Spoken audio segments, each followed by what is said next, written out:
दिदी हेर्नु त मैले आज किनेको मलाई कस्तो देखेछ? ए राम्रो देखेको छ। आमालाई पनि देखाएर आउनु पर्यो। अबे कति राम्रो देख्यो, कसले ल्याइदियो? छोरा ल्याइदियो क्या?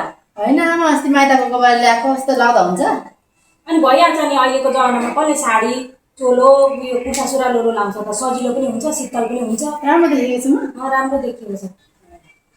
आमा के भयो? आमा अनि तपाईँले त कान्छी बुहारीलाई त अर्कै व्यवहार गर्नुहुन्छ त मलाई अर्कै गर्नुहुन्छ। मलाई त घरमा म्याक्सिममा पनि नबस भन्नुहुन्छ। अस्ति अस्ति भनेको बिर्सिनु भयो, साडी चोलो लाउनुपर्छ तैँले कुर्ता सुरुवाल लाएर हिँड भन्नुहुन्थ्यो त। अनि घरमा बस्दा पनि म्याक्सी लाउन दिनुहुँदैन। तपाईँको व्यवहार चाहिँ पढे लेखेको बुहारी आउँदा अर्कै हुन्छ कि क्या आमा? जमाना अनुसार चल्नु पर्यो नि त, अहिले जमानै यस्तै छ।